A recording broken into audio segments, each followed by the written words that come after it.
I barely slept last night. I mean, Everton only played 11 games, and I finished an entire season in one evening. Naturally, I played really fast, but on today's show, we're going to find out how Everton have done. Were they able to avoid relegation? And of course, if you follow the last episode, you would have noticed that they've been taken over. There's a cash windfall. There's a lot of money in the club suddenly. Of course, we want to find out what we've done with that money, and what that cash injection actually meant. Finally, we're gonna analyze the performances of the players. Something I tend to do after every season to see whether or not I need to do better the following season. And yes, without further ado, let's get down to it.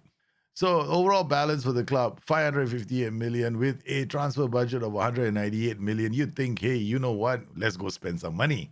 But actually, the club have to pay out 4.5 million per month for the next 10 years. So I wanted to put on the responsible hat to financial management. So we didn't go out there and spend all that much money. We were very conscious of quality and price. In order to use the money wisely, I would have to identify players who are key to my tactical system. I would need to get cover. I would need to get options. So I dug a bit deeper, doing something I like to call XG chain build-up. Essentially trying to identify the players who contributed to good goal scoring opportunities. XG chain means you identify all the great chances, whether they go into the net or not, and then you find out who are the 5 players who are involved in their passing movement, like this. And then you take the XG of that chance, in this case is 0.49, and then you give it to each one of these players, and then you start creating a table. And I kind of find out that there are some players who are involved in some of our best goals so far this season. Even when you're playing a low block, you can score some fantastic goals. Against Tottenham Hotspur, we created this passing move that saw us keep possession of the ball, playing a low block, moving it around our team back to our goalkeeper to shift the focus of the attack to the other side of the pitch. Once it opened up, Titi then finds Patterson. Patterson then runs down and checks it back for Godfrey, who then goes down to the line and finds Harrison in the area. It was a great goal that started from a low block position. By December, we already had a clear idea on who the key players were who were contributing to all our goal scoring chances. Danjuma stood out, Garner stood out, Patterson, Godfrey, Titi. These are the players. What was critical was Danjuma's position, because he was the only one who was playing on the left wing. If he got injured, Harrison wanted to go there, but Harrison wasn't really creating very much. He was basically a passenger in the team. We needed to go out there and find ourselves a winger who could deliver across, which is really important. Our tactic depends on crosses being delivered to 2 target men who are fast. So it was a simple setup for us, and all we needed to do was to find another central defender, or 2 maybe, because Michael Keane was a bit slow, and his jumping which was average, not fantastic. Braunthwaite is young, he tends to get tired quite a lot, so we needed the option of at least having 2 defenders in case Braunthwaite ever gets injured. So that was the plan. We've got transfers incoming, and we're not spending too much money on these transfers. We've got 2 defenders coming in. We've got Felix Udukoy, who can play on the left. We've got Jake Biol, who is going to be a central defender. He's a pretty not inexpensive looking central defender. And then we got Max Lowe. Max Lowe is a left back. We're going to snag him from Sheffield United. And I think he too is pretty decent, although he was the cheapest one I could find. And then we also have a winger in Louis Rioja. He can probably play as a winger. We are short of wingers on the left side of the pitch who are basically left-footed players. And I think that he could give us an option down the left whenever Danjuma is not available. At the moment, we are struggling in that department. We ended up using 4 tactics this season. The Everton low block used against all teams that are stronger than us, and there were quite a few. And this was a tactic. Of course, there's nothing here. In terms of PIs and TIs, people might be thinking there are a lot of PIs and TIs in this tactic. There aren't. Then we also ended up using this Everton, the third system, occasionally when I just want to keep a back 4 and just attack them down the flanks. With the winger, DLP, ball winning midfielder, inverted winger. Here, the inverted winger is playing on the side of the target forward and the advanced forward. I'll also show you why I like this combination as well. This ended up for large parts of the season, it was the system that we used. A lot of the matches, I would change roles around. Like this would become a ball-winning midfielder if I wanted to secure a lead. We'd play a winger because we signed a new player called Louis Roja. Louis Roja ended up joining us, and he would, whenever he took to the pitch, he'd become a winger. And then whenever Danjuma played, because I rotated both these players in this position, whenever Danjuma played, he would become an inverted winger in this system. Tactically, the system was tweaked because of the overlap. I only had an overlap on the left side. I took out the overlap on the right because if you put the overlap on the right, you will find that this guy might slow down, so he might hold up the ball. I wanted him to actually keep up with the rest so that he could deliver crosses into this area and towards the target forward, and then the target forward laid up for the advance forward. Now, play instructions only shoot less often and mark tighter on these two. Other than that, nothing else on anyone else. But the winger playing off target forward and advance forward was a pretty good combination, especially when you consider the fact that the winger can deliver some juicy crosses to the target forward who would lay it off for a striker. And this was one of the attacking patterns of this tactic. It has central attacking pattern too. If you looked at the statistics for the season, cross completion rate, Everton 20%, no surprise. It's a tactic meant to deliver crosses to two strong men in the air. 199 crosses as well. Our shots on target ratio is also one of the best in the land, 47%. Now, this means that when we get into the area, our shots invariably 1 out of 2 are on target. Something that we wanted to ensure because we wanted to get into good goal scoring positions and then score some goals. The data can be useful for anybody who wants to do a deeper dive after the season has ended. Here, you can clearly see that for the majority of the season, we were playing a mid to low block. Look at the amount of possession that we gain in our own half. The XG against table can be interesting if you use a bit of perspective. Sides like City, Liverpool, Chelsea, Spurs, they're going to be attacking a lot, so they don't give up so much possession, and that's how they defend by attacking and keeping the ball. Now, mid-table sides and lower league sides, the chances are they won't have that kind of quality to sit in and camp in the opponent's third, so they will definitely be giving more chances away. The question is, what kind of quality chances are they giving away? XG8 tells us that in a very broad sense.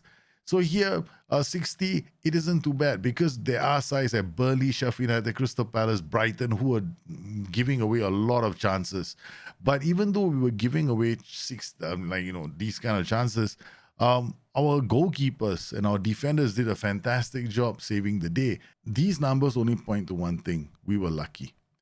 If I'm going to repeat this feat next season, I have to reduce the XGA from 60 to somewhere around 40. And to do that, we need to keep the ball better. We need to attack a bit more. We need more quality in our side. We were very lucky this season. We won't be able to repeat it 2 seasons in a row. We finished the season 6th on the table. Dominic Calvert-Lewin and Beto both scored between them 43 goals. And the main creator in our side turned out to be Arnaud Danjuma. If you look at the schedule of results, you will see that we started the season pretty well, losing only to Aston Villa when these matches were a lot of micromanagement. And then things against the top dogs like Manchester City, Chelsea, we tended to draw. Against United away, we drew. Against Arsenal at home, we won. Then when we played against West Ham away, we drew. Burnley, unlucky draw. Then towards the tail end of the season, we lost to City, and then we lost to Spurs. And then I wanted to run an experiment. I wanted to see how the AI would do with a low block. It drew, it lost to Chelsea, it lost to Liverpool. It managed to beat Manchester United, the AI manager, 2-1, playing the low block, which was not too bad. But the AI manager didn't tend to play Beto and Calvert-Lewin together. He would play McNeil and Calvert-Lewin, which kind of was disappointing. Now, I also like to do one other thing post-season. In order for me to plan for the following season, I will do a deep analysis into my season, and I will show you how I compare my own team. Now, you can use the same methodology to go compare your own team to the rest of the league. But I tend to use my Dr. Jit tool to do this. And for those guys on Discord, you already know how to do this. I think if you don't know how to do this, you have to check out my old Dr. Jit video. You really need to use the FM24 tool. It's linked in the original video. I'll link it here again for you guys. We're trying to do two things. One, we want to find out how good our players are, what the numbers are, and we want to find out how they stack against the rest of the league. So in order to do that, we use something called the Dr. Jit Tool. It looks like this. Thank you, Tim, for making it. And Stack for the inspiration behind it. And of course, to upload the file, what you need to do is export a file within Football Manager. I've already provided you views. It's called a Dr. Jit view. You import the view. It's in a Dropbox folder, right, under views. You look for this Dr. Jit view. Of course, the old Moneyball scouting view also still works. Once you import that, save it into your Football Manager 24 view subfolder so that you can call it up. Okay, that's it. So you got all the panels here and everything else because we need this to export it. Now, so the next thing you want to do is you want to create a filter for Premier League players. So you want to come inside here, exclude, where it says exclude your Everton players or your club players. You want to uncheck this box so it includes your players. Now, the first time, this will include all players who have made some appearances. I generally recommend after the season is done to have it at about 4 or 5. Now, once that is done, you're going to have loads of players. There's going to be 461 players now. Problem is, the tool, most tools can only accept a view of 200 players. Otherwise, when you export this, you're going to have empty fields. So what you need to do is you need to whittle that down by being a bit more selective. So here what we can do is we can look at all the wingers, right? Now I added in all the wingers. Make sure you have the and or all condition, right? So you have one and the rest are all, right? So and division, Premier League, and position, attacking midfielder. Then the rest should be all. Then you'll have all the players. Now we have 199 players. It's actually perfect. So Control A. Now this is the second part. You got to scroll down. Yes, don't ask me why. It's just one of those things again. Plenty of one of those things in this game. All right, so after you scroll all the way down, you got to scroll all the way back up. Now you understand why you don't want to have so many players in the list. Okay, you scroll all the way back up, hit Control P, print it out, give it a file name, and then once you have the file name, save it on the desktop where you can retrieve it. We go to the Dr. Jit tool and we import the view. So upload. There I saved it as this EV3, I think. Once I've exported the list, I'll have a whole bunch of players here. Now, the thing is, it's better to be more specific with your searches. If you're looking for wingers, just look for wingers. This is an example of a lot of players. So what I want to do is filter everything down. I don't want to have too many players. So we've added a 400 minute, or rather 400 players who've played at least 400 minutes. Now, my play will pop up on this list somewhere, but it won't be very high because in terms of chance creation, the best number is 1.694. So if I want to assign players, then my player becomes the benchmark. So the best player that we have at the moment is, there we go, Luis Rioja. This is our winger that we signed the December transfer window. He is presently doing something close to 1.041.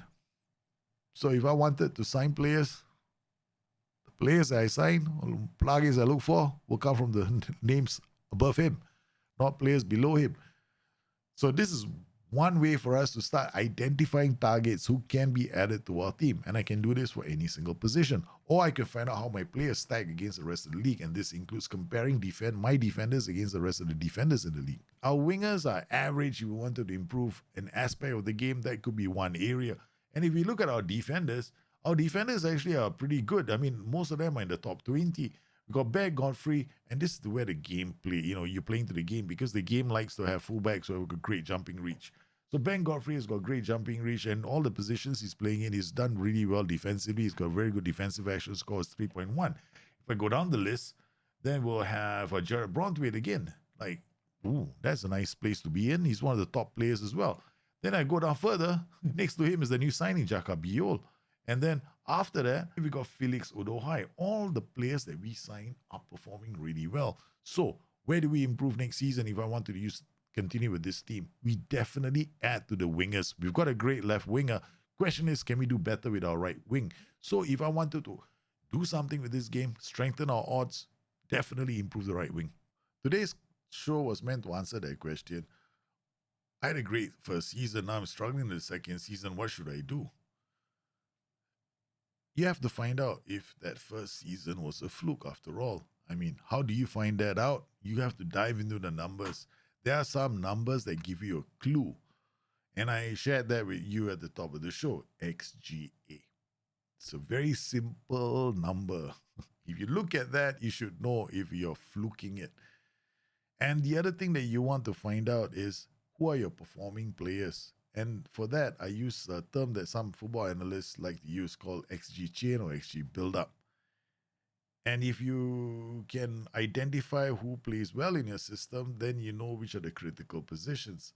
Finally, I reintroduced the Dr. Jit tool. The link to that tool is actually below in case you can't find it. So you can actually save it to your computer as an app, or you can just visit the website. The thing about that tool is it's meant to be simple. Export, compare, contrast. Because honestly, the data hub has got too much information. I just like to use something simple, which already has my formulas inside it. And I want to thank actually FM Stack for inspiring me. My formulas are slightly different because they have weights attached to them. So it's something that I tend to use a lot whenever I want to do a deep dive into the numbers. And it helps me identify targets I can sign who are actually better than my players. So I just want to find out how my players stack up, because sometimes it's nice to know, I have got the best striker. Is it luck? Is it skill? And it also helps during draft mode. I hope you enjoyed today's show and you found it useful. Now, this concludes the Everton series. Yes, we have to call a time out on the show. If there are other shows or other ideas that you want me to try out, please drop me a note below. Let me know what you think of the show and any ideas that you might have. Meanwhile, please stay safe. Take care of yourselves. Thanks for all the support. I'll see you again soon. Bye-bye.